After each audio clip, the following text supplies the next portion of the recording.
Boleh tepuk tangan dong teman-teman. Yang berikutnya silakan Bang Radit. Ya, Raditya Dika sebagai Sahat.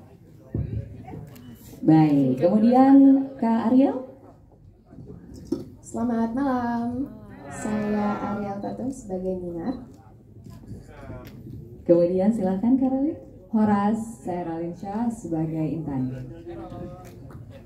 Dan Mama.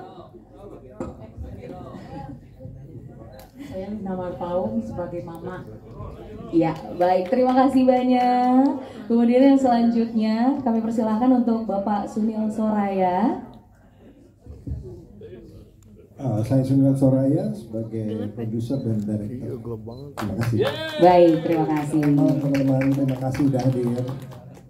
Sebelum Bapak Sunil Soraya mungkin mau menyampaikan beberapa kata tentang film ini, aku mohon untuk teman-teman media boleh duduk dengan rapi karena sebenarnya sudah ada tempat duduknya ya, atau serapi mungkin lah pokoknya supaya teman-teman media yang lain di belakang juga tetap bisa mengambil gambar dengan baik dan juga jelas ya.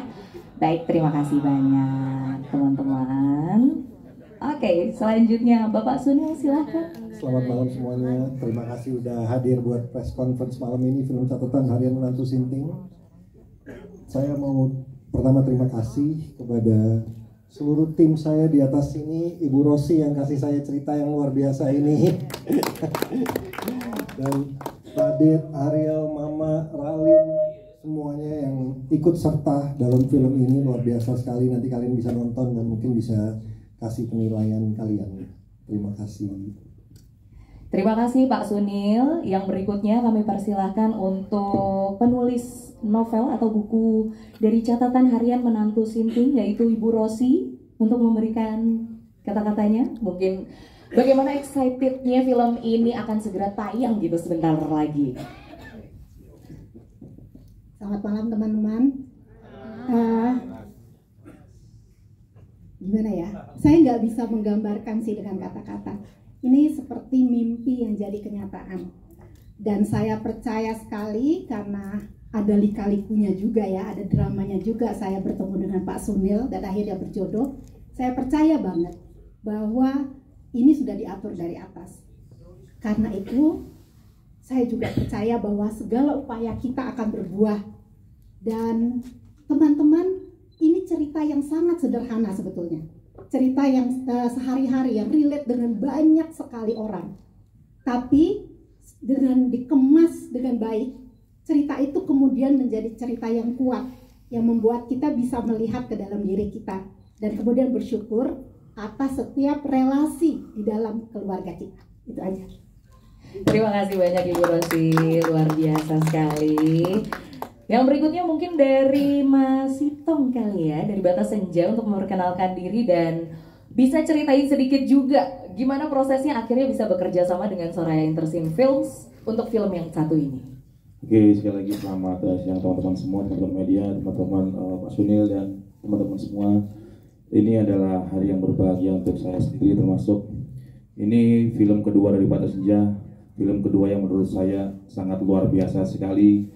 Benar-benar kita dilibatkan dari promo segala macam sama Pak Sudi, luar biasa. Jadi kita kayak ngerasa penting banget di film ini, luar biasa banget. Proses penggarapannya kita disuruh nonton sekali, langsung disuruh bikin lagu ya Pak Sunil ya. Suruh bikin lagu 2 minggu, harus bikin lagu yang bagus. Itu benar-benar pressure banget, 2 lagu lagi kan. Itu akhirnya kan biasanya kalau gua tuh batasnya bikin lagunya pakai tim, kali ini gua ngerjain sendiri dari gitar, bass, drum, keyboard, gua yang bikin sendiri spesial untuk film ini. Mudah-mudahan kalian bisa meresapi lagu ini dan mudah-mudahan lagu ini ada nyawanya di film ini. Thank you buat teman-teman semua. Terima kasih buat semuanya. Terima kasih. Boleh di-spill judul lagunya apa? Judul lagunya yang pertama Terima Kasih, yang kedua Mungkin Belum Sekarang. Mungkin belum sekarang. Wow, kayaknya memang dalam ya makna liriknya ya. Mudah-mudahan. Tadi saya udah dengerin yang terima kasih. Yes, lumayan terharu. Terima kasih Kak.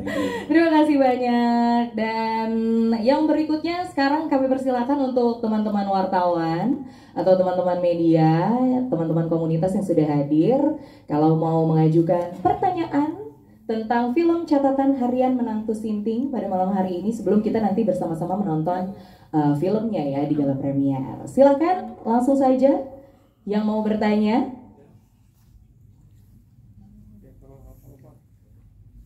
Masa sih nggak ada yang penasaran? Karena sebenarnya kalau dari trailernya aja itu banyak sekali hal-hal yang menarik yang kayaknya harus ditanyain deh gitu. Silakan Mbak. Sesuai novel. Kamu sih? Terinspirasi dari mana? Oke, halo, saya Fai dari Cinemax. Pertanyaan saya, proses syutingnya tuh berapa lama dan lokasinya di mana aja? Proses syutingnya hampir 2 bulan dan lokasinya di sekitar Jakarta aja sih, Jakarta sama Jakarta aja. Jakarta aja sih. 2 bulan ya, kurang lebih ya prosesnya. Oh, di atas sana, baik. Sebentar ya Mas.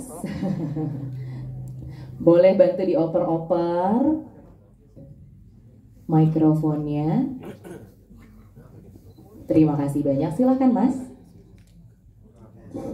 Halo, selamat malam. Saya Rizky dari Movies ID. Pertanyaannya untuk Pak Sunil. Apa sih yang menggerakkan Pak Sunil untuk ngedirect langsung film ini? Setelah 11 tahun yang lalu ya Pak? Wow, luar biasa. Setelah 11 tahun ya. Silakan Pak Sunil. Mungkin untuk jawab pertanyaan itu saya harus ceritain hubungan saya sama Rossi dulu ya. Ya, jadi sebetulnya sih nggak ada niat untuk direct, biasanya saya kan produce aja gitu. Cuman kebetulan ada buku catatan harian Nanto Sinting dikasih sama penulisnya, namanya Donna. Dia kasih ke saya, beliau bilang coba baca ini buku, bagus deh gitu. Terus saya baca sehari, saya baca langsung saya bilang ini bagus banget. Saya telepon sama Rossi, saya bilang ini ceritanya bagus banget, saya mau dong. Bu Rossi bilang maaf, udah nggak available. Ceritanya udah nggak ada, udah sama orang lain, udah dijual gitu. Mulai saya ngomel-ngomel, lama nggak kasih ke saya gitu kan saya bikin komedi, Eiffel Emil Love gini-gini. Ya saya mana tahu, katanya gitu. Ya tahu dong. Ya saya diomel-omel. Terus saya telepon terus, tiap minggu saya telepon terus. Udah nggak bisa, katanya udah nggak ada. Coba dong, ada nggak? Saya telepon terus nih, gimana sih gitu. Hampir 2 bulan, 3 bulan ya. 2 bulanan gitu. Hampir 2 bulan. Ya nggak bisa kalau nggak ada apa-apa ya. Ini udah terjual. Tapi nggak tahu hal ajaib dari mana, tiba-tiba suatu hari Rossi telepon saya, dia bilang ini available, yang beli nggak jadi bikin katanya. Karena oke, datang hari ini ke kantor, kita langsung beresin. Nah selama proses itu, habis itu COVID ya Rossi ya. Habis itu COVID, tadinya mau syuting sebelum COVID, tapi ada COVID nggak bisa syuting, jadi kita develop skenario selama berapa tahun itu, semuanya perjalanannya sambil mencari sutradara, mencari sutradara. Cuman selama proses itu semua saya udah terlalu terlibat dan saya bisa ngerasain bagaimana mendevelop dunianya film ini, karena memang saya suka kultur, sejarah, action atau komedi gitu kan. Jadi kalau waktu film sebelumnya juga dia kultur Padang ya waktu itu. Jadi saya banyak riset, saya suka kalau film yang saya bikin saya bisa riset, saya bisa cari tahu, saya bisa lihat selain Jakarta, selain yang bergaul di Jakarta, apalagi sih di daerah gitu. Jadi pas saya lihat Batak, kebetulan ibu saya juga lahir di Medan gitu, jadi saya tahu sedikit-dikit gitu. Nah, saya pelajarin dan saya merasa cukup nyaman kalau saya bikin ini dengan visi saya gitu. Mungkin hari ini bisa ditonton, bisa dinilai benar nggak visi saya gitu ya. Jadi pada saat saya lihat, saya baca ceritanya segala macam, udah melekat aja nih, harus begini gitu. Tapi ternyata pas syuting nggak segitu gampangnya gitu. Banyak perubahan, banyak hal ya yang lain-lain yang harus dilewatin gitu. Tapi ya itu ceritanya kalau mau tahu. Gitu. Wow, ternyata memang tidak semudah itu juga ya. Tapi akhirnya jadi nih film catatan harian Menantu Sinting. Yang berikutnya, oke, Mas yang di sebelah sana. Boleh dibantu oper mikrofonnya.